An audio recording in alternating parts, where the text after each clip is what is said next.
Hey everybody, how's it going today? It's Frankie here and I'm back with another movie review. And if you're wondering why the camera angle is so weird and close, it's because I'm recording this on an iPad. I mean, after a while, I'm recording a video on an iPad, doing a review. And I couldn't be bothered to open up my laptop and recording it, to be honest. Someone's doing an iPad after a while. So this movie is called Glitch. And this movie right here is ridiculous. It's probably one of the worst and silliest movies I've ever seen, and poorly acted movies. And obviously, this was unintentional. It's an hour long movie, which, to be honest, I don't really know how a movie can be an hour long. It should really be an hour and 20, hour and 30 minimum, to be honest. So yes, what else can I say about it? It was tailed back to, it was unintentional. I didn't mean to look for a movie like this, but never mind. I saw it on the website and I thought it sounded good. And so basically, get me started off. I mean, it starts off with this guy called Mike. That's not his actual name in the show, but yeah, I'm gonna tell you why I called him Mike anyway. Why I called him Mike for now. I'm stumbling my words on this. This movie's so ridiculous. It's got my mind all messed up with what I'm trying to say.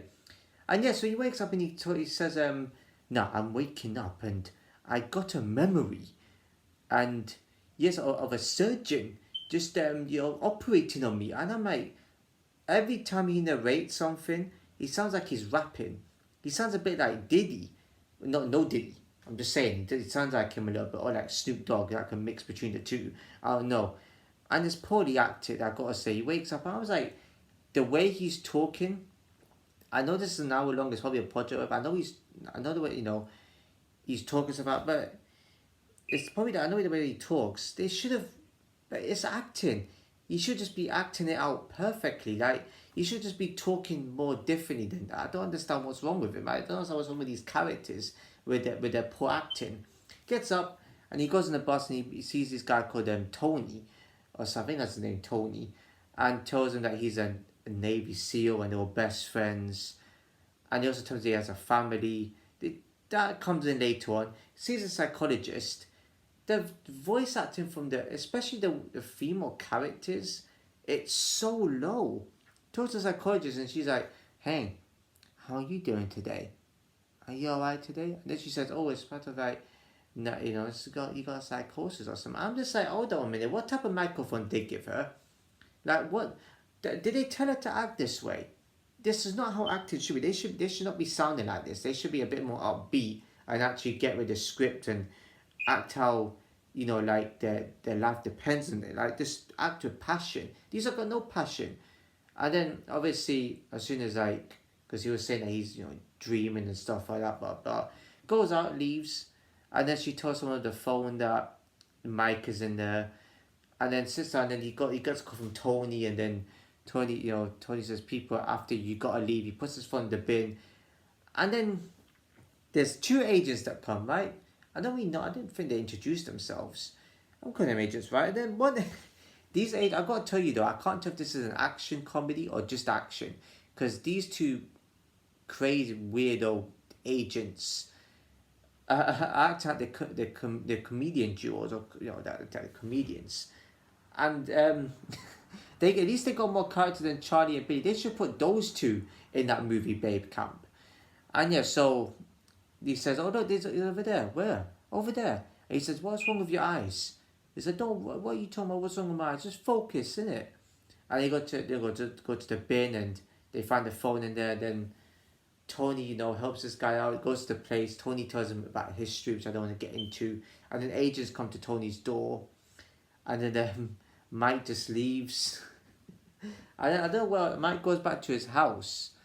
I don't know why. And there's agents there, and then I just don't understand what's going on. This movie is just so silly and just ridiculous. He has his gun in his hand, right? The agent's at his house. Even the gunshot effects are ridiculous. I searched up, right, this movie on IMDb site.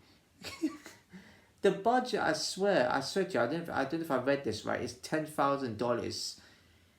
Usually there's like 1 million or 2 million invested into a movie like this. But let me continue. Goes in, he sees one agent coming out, and the agent sees him, and he begins to shoot, right? And then the sound effect of the gun is so unrealistic. It's so badly CGI. It's just ridiculous. And, and then he goes boom, boom, and then shoots him. Then they both go out, and then Tony has to pick him up again afterwards, take him to a motel, and then he finds out that he has a wife and daughter, and he found out he was like an expert sniper. Goes to the family's house, but then and then he sees like a pizza guy. The pizza guy was delivering pizza to the door, and he sees like to strangle him, and then he gets the pizza. There's the door. He acts a bit like something's wrong with him. He leaves, and then he goes back to like this is absolutely ridiculous. And then he goes back to a motel, and then he wants to go to a club to find like a woman or something because he thinks his wife moved on after 25 years. And the woman takes him back to the area. This is the dodgiest thing, right? Why would the woman need to tell a man to wait outside, just so, just so that they can do something? But that's not suspicious to him. That wasn't suspicious at all.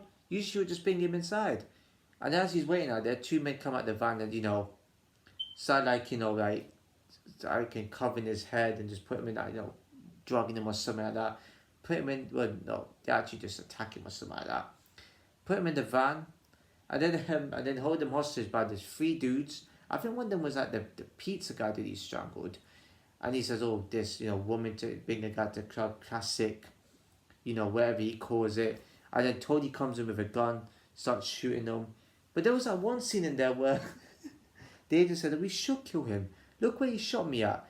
Don't tell me he shot him." I'm surprised he's still walking if he did shoot him. I think he shoot him. I think he shot him. And then Tony goes takes him back. Takes him back somewhere. He says he needs to stay back here, and then goes to a motel. And on the TV, it's on the news like, "Oh, this is this man needs to be found. If you see him, there's a big reward." Goes out, and then he's on the street basically. That's the boring bit. Tony calls up and says there's a safe house. He goes to the safe house location, and I kid you not, I knew Tony was in on this somehow. It was too easy. I'm not saying this is a good movie, but it's not. But Tony, I knew Tony was gonna be. It was just too easy for him just to guide him around and show him part of what to do. He was with the agent setting this whole thing up. It's for money, and then they proceed to that. He goes in and he's like, holds him hostage for a while, and then, and then he takes the gun. He takes a gun off him, shoots him, thinks he's dead. Then he goes pick up his family. He says his family, he said to him and his family that need to leave the country, and then goes to goes to like a place. I don't know what place they go to. I think no, they remain in his wife's place, and then Tony, who he forgets tracked his phone, the burner phone, and then he holds him and his family hostage, and then they proceed to have a bit of like a scrap again, and then the gun drops and the daughter picks up. I think her name's Chantel. I think Chantel picks up, shoots Tony, and then he goes to the ground, which is I don't know. I mean I don't know what's happening, and then he narrates towards the end, goes in the car and then leaves. And then I don't know if they're safe. I think they're safe as well. And then it proceeds to cut to this dude in the office, right? And then this woman comes and says, "Oh, look, it seems like we got word on that Mike dude."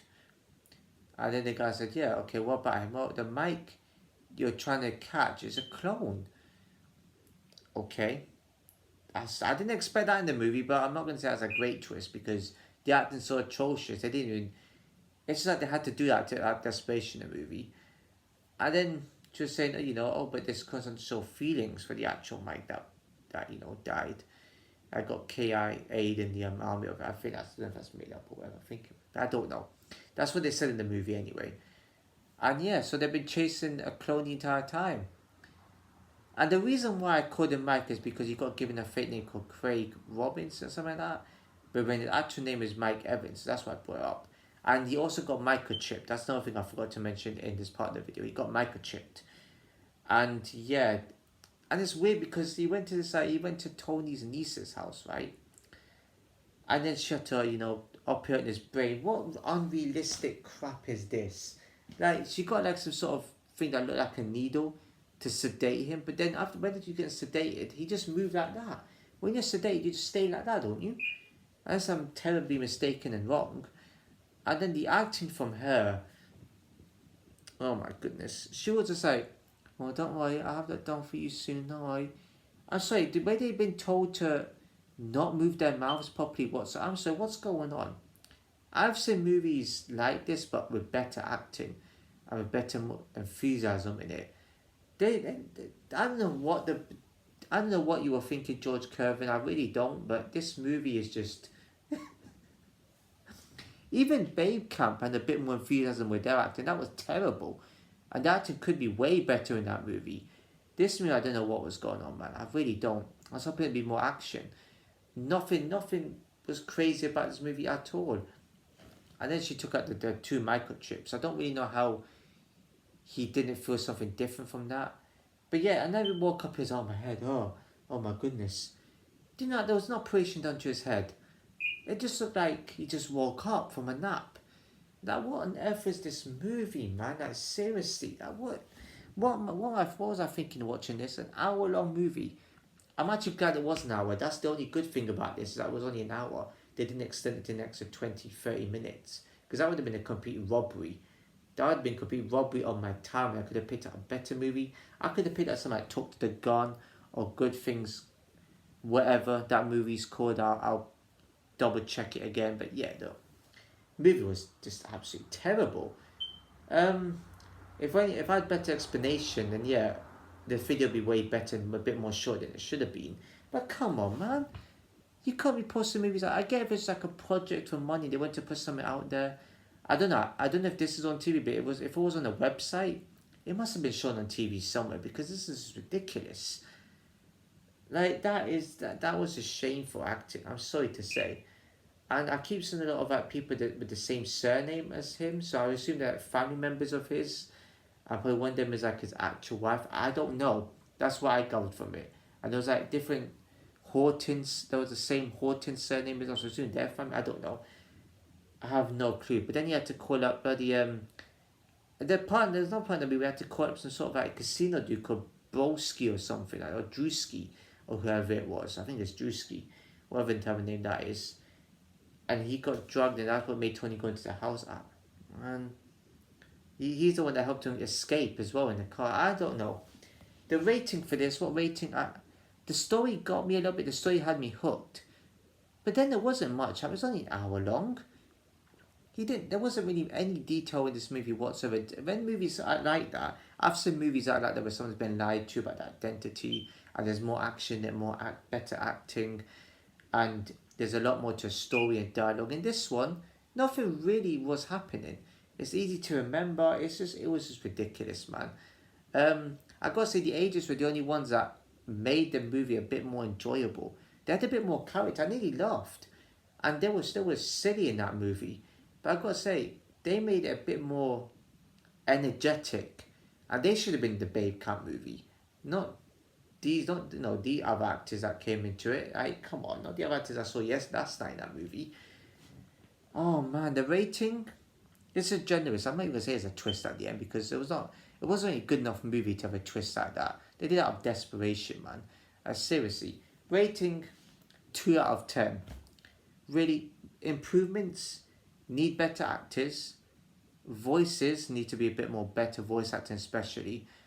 Better storyline, better dialogue, better literally everything. Seriously, everything needs to be improved in a movie like that. George, if you're gonna make more movies like that, I'm pretty sure you have done. It can't be your only movie.